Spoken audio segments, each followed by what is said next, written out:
17 août 2017. Départ imminent pour la côte est du Groenland.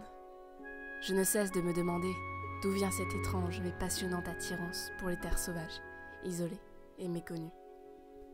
Pourquoi le Groenland ? Il y a bien 1000 raisons pour se justifier. Peut-être parce que nous sommes 3 passionnés d'aventures polaires. Au fond, je pense que c'est plus que juste ça. C'est peut-être l'envie irrépressible de dépasser les frontières pour s'accomplir chacun. Vivre une aventure instinctive dans laquelle on trouverait ensemble un nouveau cap à suivre. Ladies and gentlemen, welcome to Kurosuk. The local time is 5 minutes past 10. Suivre un chemin inconnu, dans des terres balayées par le vent et la glace, dont nous ne connaissons que les clichés, mais dont nous voulons voir la vérité. Alors, nous avons conclu que si c'était possible, pourquoi ne pas aller explorer ces confins peu connus de Kalaalleq Nunaat et nous ouvrir à un nouveau monde et découvrir l'esprit du Groenland.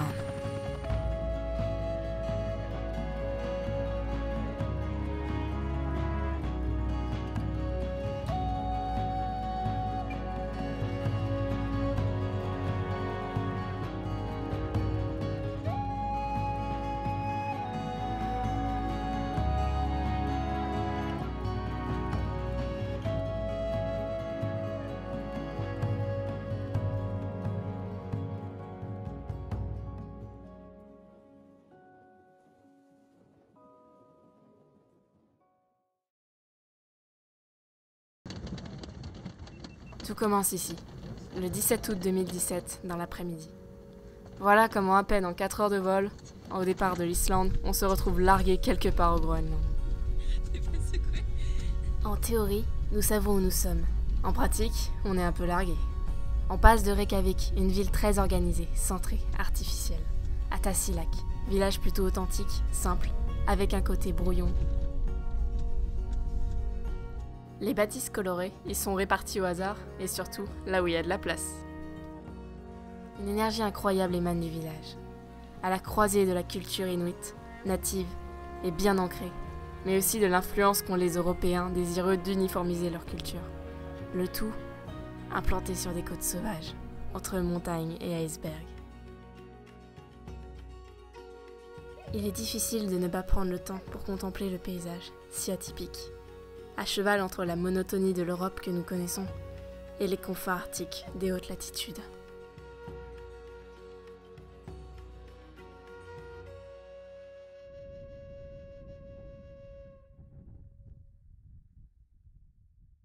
Première tâche du jour, devoir trouver de la nourriture. Un casse-croûte et de quoi se ravitailler pour demain. Quoi de mieux pour cela que d'aller faire un tour à la grande surface du coin. Si vous pensez y trouver des produits locaux, vous trouverez certainement plus de confiseries que du phoque cru ou du steak de baleine. La plupart présentes dans le magasin venant de l'ouest. À défaut de manger local, nous finirons avec des sandwichs parisiens jambon-beurre, profitant du calme de la baie avant de rejoindre la Red House.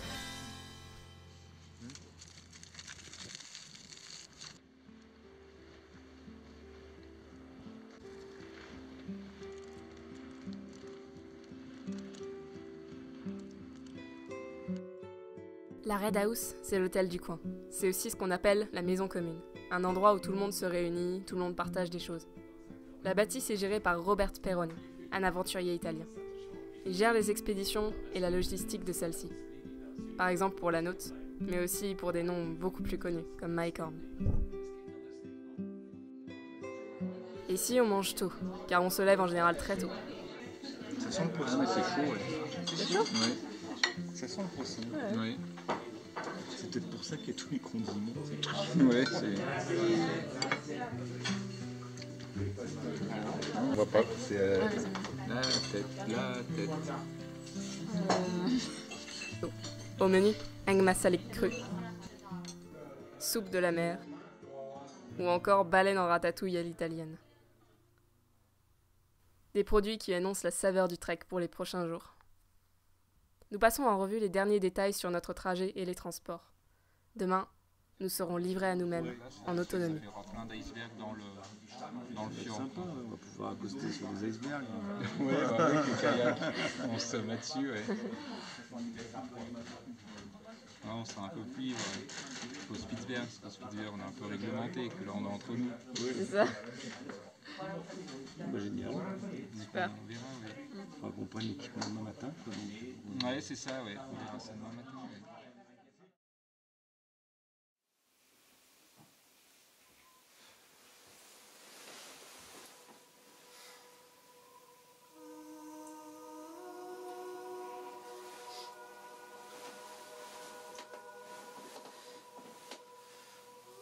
« 18 août 2017. La nuit a laissé place au jour depuis quelques heures déjà. Le ciel s'est paré de nuages, ce qui donne une ambiance mystérieuse pour une première journée d'aventure sur le terrain. Je te laisse mettre ton sac, parce qu'on nous attend. Ouais. Oui.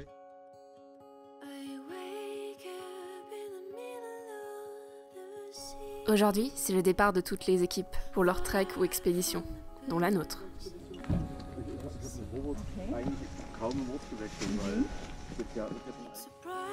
L'excitation et l'appréhension du voyage animent le port, accompagné d'un bordel général d'équipements à répartir sur les embarcations.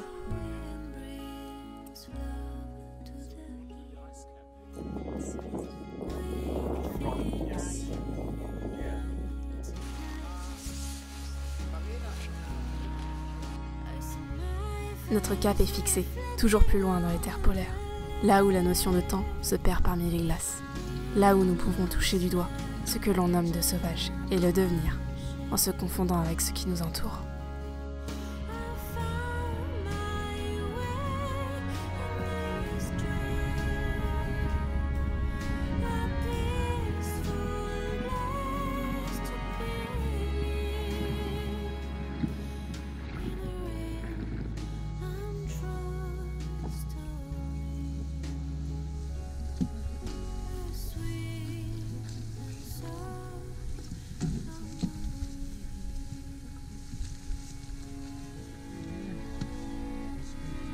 Bienvenue dans notre nouveau monde, là où le silence cristallin est brisé par notre arrivée et par le crissement du matériel posé à terre.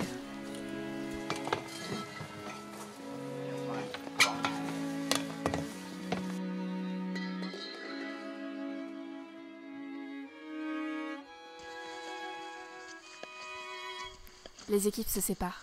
C'est ici que démarre notre aventure en trio, au milieu de nulle part et hors du temps. C'est dommage, ça n'a pas l'air très épais là. Non, ça doit faire un plafond. Ouais. Après, la calotte, elle va guère plus haut. Hein. Après, elle s'étire au loin. Elle a 1000 mètres d'altitude. Là Bah, pas devant nous, pas devant nous. Ouais. plus là sur la droite. Tu regarderas sur la carte.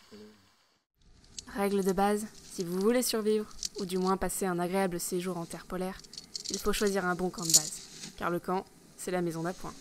Et ici, il ne faut pas oublier que nous ne sommes pas seuls. Ours polaires et renards peuvent venir nous observer de plus près, par curiosité ou par faim. L'environnement reste hostile. Nous ne sommes pas les maîtres des lieux, et encore moins les prédateurs les plus dangereux. Et ici, personne ne peut intervenir sur le champ en cas de danger. Nous sommes éloignés de tout confort de notre société, comme de sa protection. Nous devons compter seuls sur notre instinct, notre bon sens, et dans un cas extrême, notre talent au tir. Aucun détail n'est donc oublié. Tente groupée, alarme à ours aussi appelée bear watch, ou encore la nourriture à l'extérieur du camp. Ouais. On va faire des crêpes et des œufs.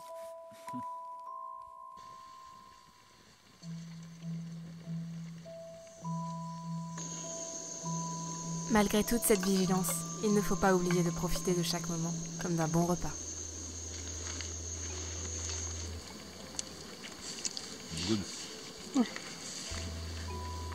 C'est un peu le rouge à lèvres là. Ouais. T'en as partout toi aussi. Ouais, c'était un concentré de tomate.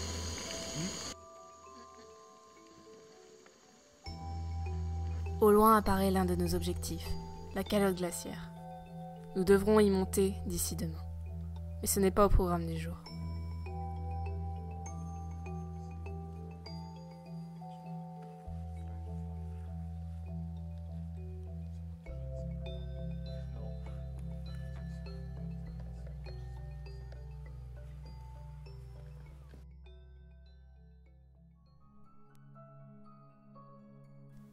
Pour le moment, il est question de sillonner les abords de la crique où nous nous sommes installés. S'émerveiller d'un nouvel environnement et apprendre les secrets de cette terre qui nous entoure.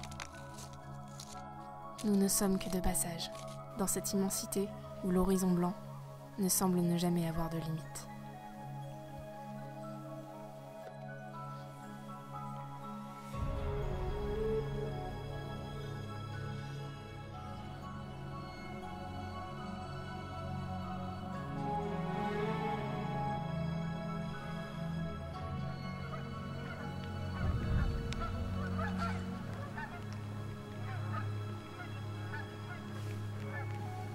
La question est-ce que le guide nous a perdus en plein milieu de la baie? Non, non, je regarde le nom des glaciers. Alors celui-là,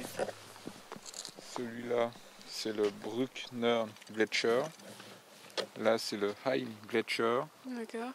Et là-bas, c'est le Kaktilersorpia. J'ai pas compris. Voilà, à peu près quoi. Allez, on la refait. Le Kaktilersporia. Attends. Fais voir. C'est celui-là quoi.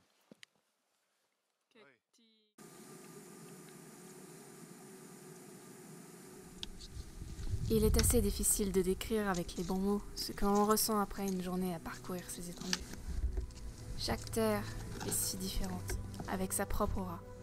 Celle-ci est d'une beauté sauvage, un violet et indomptable. C'est l'esprit qui règne ici et qui devrait toujours le rester. C'est aussi une toile de fond, faite d'un monde de glace et de roches, qui reste néanmoins imprégnée par touches d'une myriade de couleurs vives, à qui sait les apprécier et les observer. Une vie discrète, mais présente. Cette terre est bien vivante. La journée s'achève pour nous au soleil couchant. Nous songeons à la prochaine étape de demain. Et une autre expérience nous attend. Ça va? Oui, aussi. Ouais. Sur une table. Ah, on deviendrait des pros de la survie. «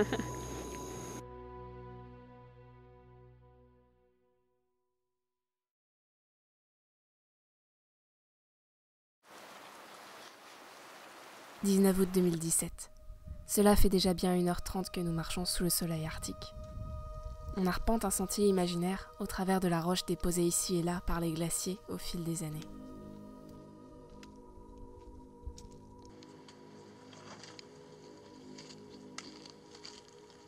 L'approche demande de la concentration. Il faut se frayer un passage entre les blocs tout en gardant un œil sur les alentours. Les anciennes traces d'ours nous rappellent qu'ils ne sont jamais bien loin. Il faut presque 3 heures pour aller du bas de la langue terminale du glacier depuis le camp de base. Ici, c'est la transition entre le monde de roche et celui de glace et de neige. Pour parvenir sur la calotte, il nous faudra remonter la langue du glacier pendant plusieurs heures, ainsi que contourner les crevasses. On y est. L'encordement est essentiel. Il nous donne le rythme à suivre et nous sécurise partiellement en cas de chute en crevasse.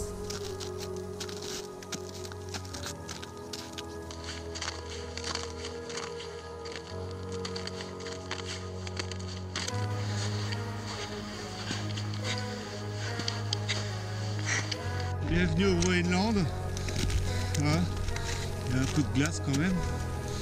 Bon, on a de la chance avec le temps. Nous faisons une courte pause sur la moraine, autrement dit, le matériel rocheux transporté par le glacier, pour reprendre notre souffle. Le dôme de glace n'est plus très loin.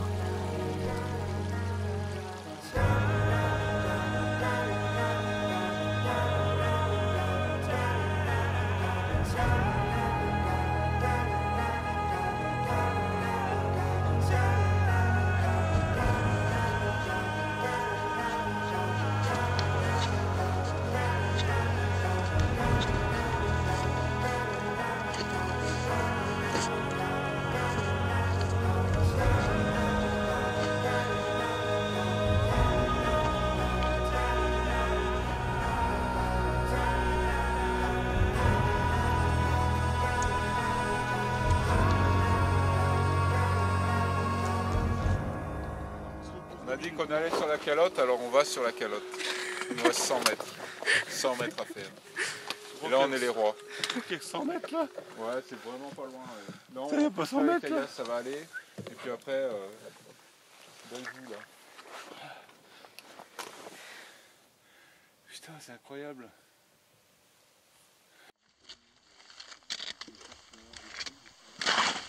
Allez, à mon tour. Bravo. On y est. Bravo. On est sur la calotte, l'Inland 6 du Groenland. Super. En fait, ça y est, on est arrivé sur la calotte glaciaire. J'en ai chié un peu quand même, 700 mètres de montée. Mais quel plaisir, c'est extraordinaire, il fait un temps magnifique en plus. Et la calotte s'étend sur des milliers et des milliers de kilomètres carrés, c'est-à-dire 85 ou 90% du Groenland. Bah, nous, on en fera un petit bout, c'est extraordinaire. Nous voilà dans un autre monde, celui que l'œil n'est pas habitué à voir, celui qui est tant fantasmé, comme l'image même que l'on se fait du Grand Nord ou du pôle.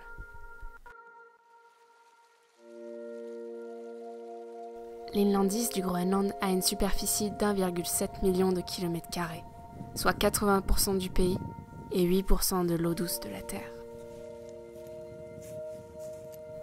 Un environnement si hostile et fragile à la fois, qu'il est difficile de s'en rendre compte réellement sur ce sur quoi nous nous trouvons. Il nous reste pourtant tellement à apprendre de ce monde mystérieux.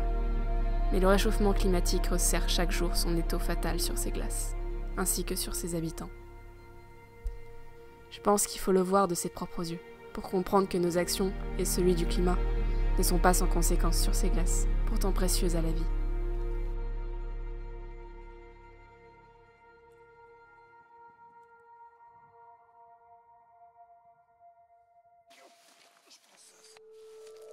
Malgré la magie du lieu et la tentation d'aller voir plus loin que l'horizon que nous pouvons apercevoir, nous devons revenir au camp de base, car le soleil décline. Il nous reste encore plusieurs heures de descente. Et comme nous ne sommes pas plus haut que le 65e degré nord, la nuit tombe vite. Et nous ne voudrions pas risquer de passer la nuit sur le glacier, en compagnie des ours polaires.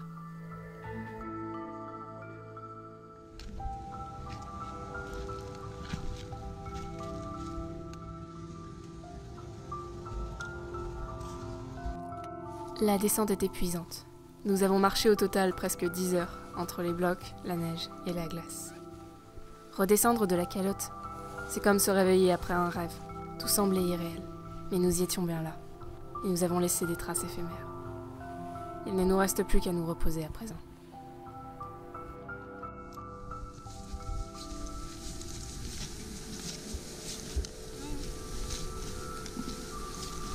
Ah, Bravo. merci. Ah, ça fait du bien.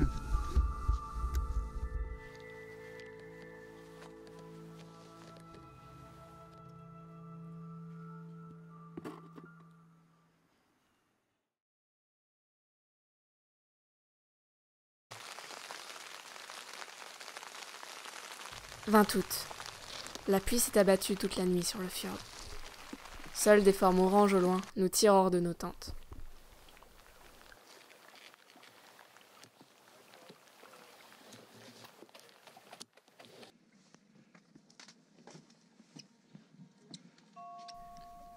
Il est temps pour nous de plier le camp, car il s'agit des taxi-bots qui nous emmènent à notre prochaine destination, le petit village de Tinitekilak.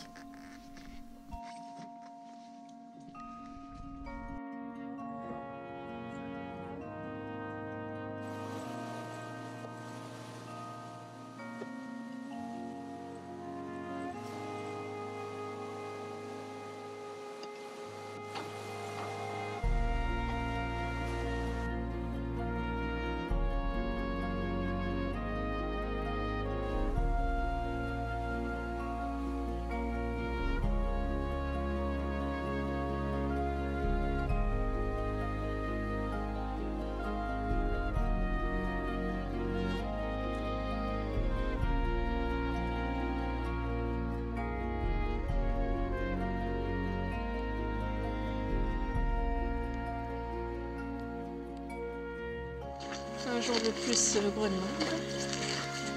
C'est le bordel, on est trempés. Les kayaks, on les a vus se barrer dans la mer. Et là maintenant, on n'a plus de maison. Sachant qu'on est arrivé à Tintokimak et qu'on devait dormir de nuit chez l'habitant. Il n'y a pas d'habitant, il y a la maison mais il n'y a pas de clé. Bon, on va voir qu'est-ce que ça donne, hein.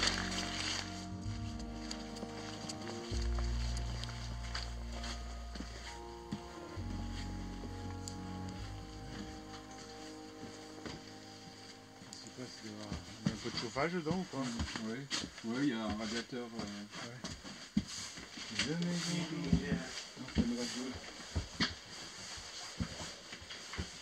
Prendre une douche, tu vois. Et voilà, Notre petite maison.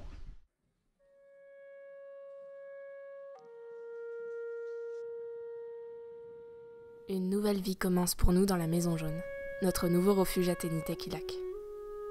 Sortis des fjords, nous sommes un peu désorientés. Une sortie dans le village s'impose pour prendre nos marques. Il y aurait ici à peine 100 habitants. Certaines cabanes sont vides, d'autres habitées. On nous observe. Isolé dans les fjords entourés d'icebergs, le village a un air intemporel.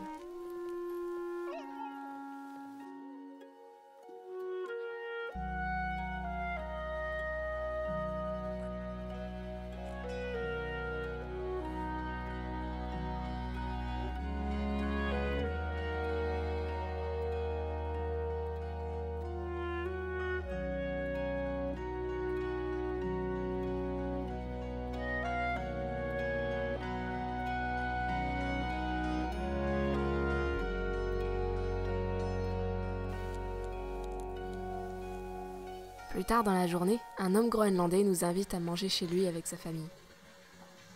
Avec une bonne soupe, Ça réchauffe. ça réchauffe. Le cœur de phoque. Nous dégusterons ainsi une soupe au cœur de phoque préparée par nos hôtes et découvrons un peu les spécialités locales. Vas-y, tiens-le là.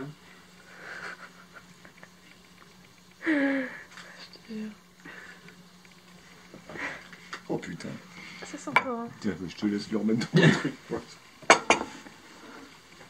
Bah, il doit être frais aussi. C'est ça, c'est comme. Ouais, c'est les... Tu vois, on voit encore les griffes là au bout. Ouais. Ça sent le poisson. Ah, ouais, sûrement, vu qu'ils se nourrissent beaucoup de poissons. Ça Non, doit c'est leur. pour mettre une claque à ton gamin. Là. Ouais, je fais une petite baffe de phoque, tu vois. Nous vivrons avec eux de réels moments de partage, un vrai bonheur.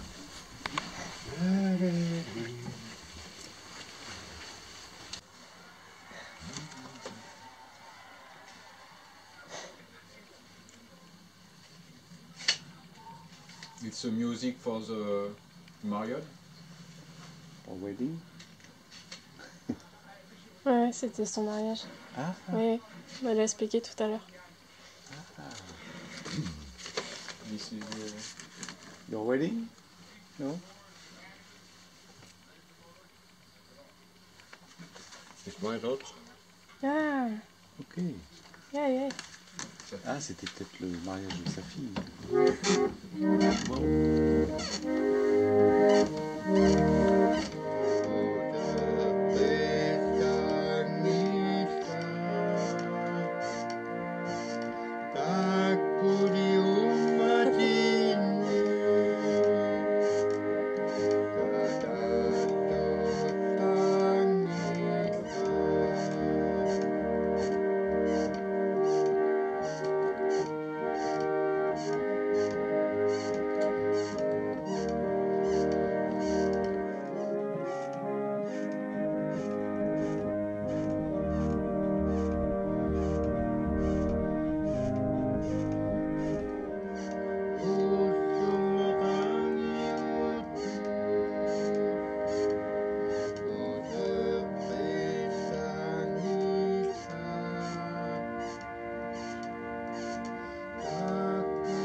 Si vous regardez en face de nous, on voit que ça fait la chaîne de montagnes là. Oui. Et après, ça fait une montagne qui est beaucoup plus douce, qui n'est Oui. pas prise dans les nuages. Bah, le fjord Peterson, c'est juste derrière. D'accord. Tu avances là, on voit que ça fait un col. Oui. Ça, c'était l'un des glaciers qu'on voyait hier. Et nous, on était dans cette direction au Ok. loin. D'accord.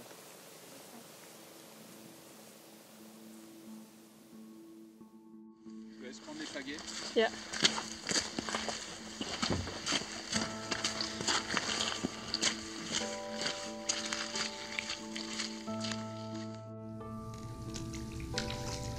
Ce matin, nous quittons le village temporairement pour aller explorer les alentours en kayak et s'approcher ainsi au plus près des icebergs et peut-être avoir la chance d'observer des phoques ou des baleines.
Retour au village.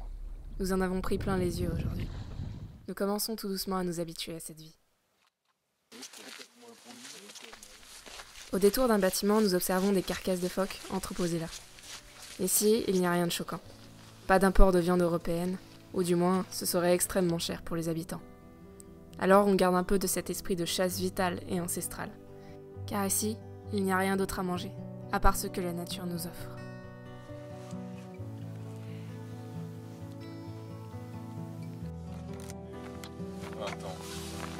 Attends, je vais voir juste la buée se mettre sur les lunettes de Xavier.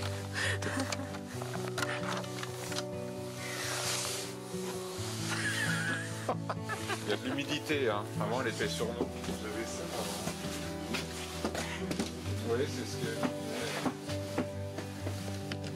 La maison jaune est devenue depuis plusieurs jours notre petit cocon dans lequel il fait bien chaud et dont nous profitons de chaque moment. Comme un instant à boire le thé après une journée de kayak dehors. Alors là, on revoit le rangement de Salomé, son organisation. Alors là, l'organisation de Xavier, voilà. Un exemple à prendre pour Salomé. S'il veut faire guide polaire, il faut la même organisation. Alors nous allons avoir dans quelques instants le tout à l'égout à l'Inuit. Et voilà. Tac. Pour les fleurs. Voilà, c'est pour arroser des fleurs. C'est quoi le guide justement? Je disais, vu que tout à l'heure tu voulais prendre en photo et filmer des baleines, là il y en a une qui est facile à attraper. Elle ne bouge pas. Ici c'est le Groenland, madame. Il n'y a pas de bœuf, il y a de la baleine. Oui. T'as mangé les deux. Ouais. C'est bien. J'ai mangé du cœur de phoque. Jamais je mange de baleine. Non, non, j'ai dit je mangerai pas de baleine en Islande.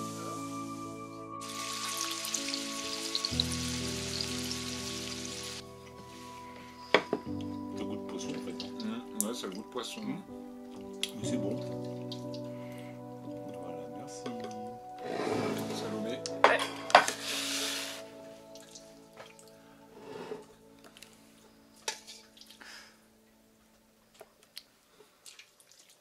Reste un petit peu.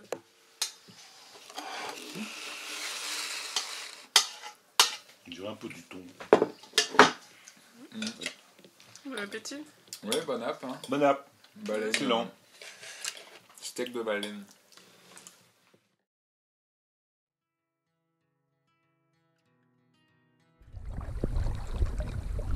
Depuis notre arrivée à la Maison Jaune, l'horloge s'était fixée sur 12h15. Même si nous avions tenté de la remettre en marche, elle ne semble pas vouloir compter le temps qui s'écoule. C'est comme si l'endroit voulait que nous soyons hors du temps.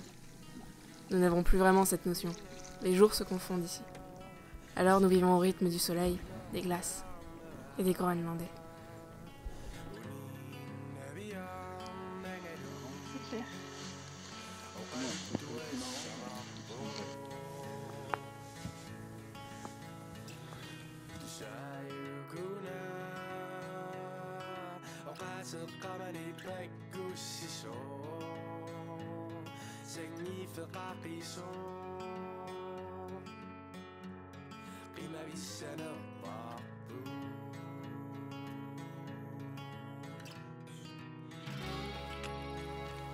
Chaque jour se ressemble ici. Et pourtant, nous découvrons toujours de nouveaux endroits, ainsi que les secrets de l'archipel. Voilà, la calotte, on voit comme ça, quoi, un peu ça. Ouais. Voilà, là, les glaciers qui sont en face, là. Et puis, on voit jusque par là.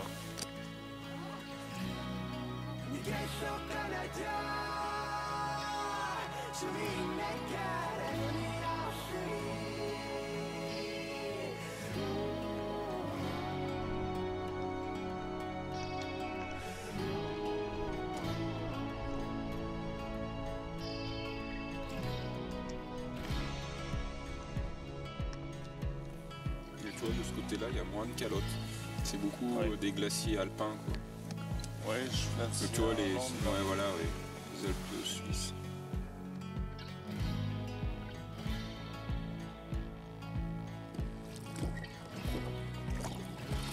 C'est peut-être pour cela que nous allons dans les confins polaires éloignés, après tout. Pour se perdre afin de se retrouver, être hors du temps, hors de tout. Même si l'ennui et l'attente fait partie du jeu, cela donne malgré tout un sens à l'aventure.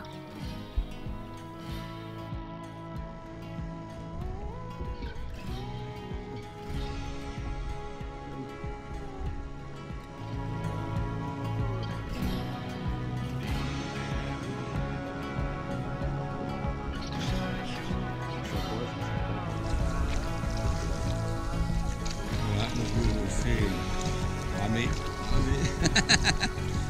Moi je donne la cadence. C'est tambour. Ramer. Merde, c'est tout ça, trop de conneries. C'est pas énorme,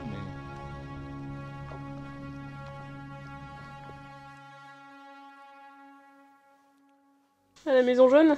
La maison jaune. À la Maison Jaune. La maison jaune.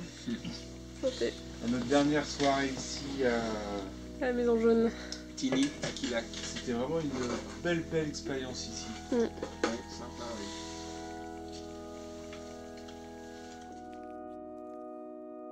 C'était peut-être ça l'esprit du Groenland au fond. Tant de questions auxquelles je n'avais pas de réponse. Il était déjà temps de repartir. Cette terre avait marqué mon cœur de la sensation de liberté, de tranquillité et d'apaisement qu'on pouvait y ressentir. Mais aussi par son immensité, son côté sauvage et hostile, opposé aux habitants très chaleureux. Il ne nous reste plus qu'un dernier jour de contemplation face au fjord, pour profiter encore un peu de cet esprit du Groenland.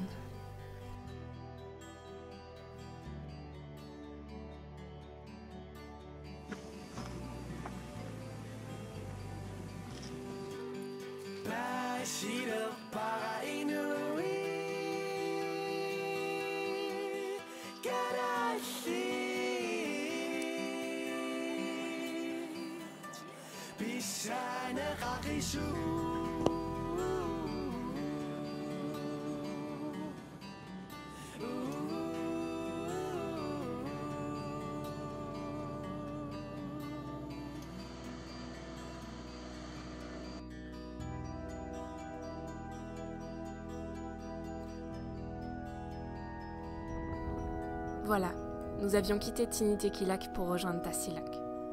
Retour au point de départ. Nous avions partagé une expérience d'aventure à trois, et chacun en ressortait un peu changé. Une fois sur place, on profite encore un peu. Ce n'est pas tous les jours que l'on se rend au Groenland. Ce que nous ignorions en revanche, c'est le cadeau de départ que le ciel nous offrirait, au moment le plus inattendu. Après tout, c'est un peu ça aussi, l'esprit du Groenland.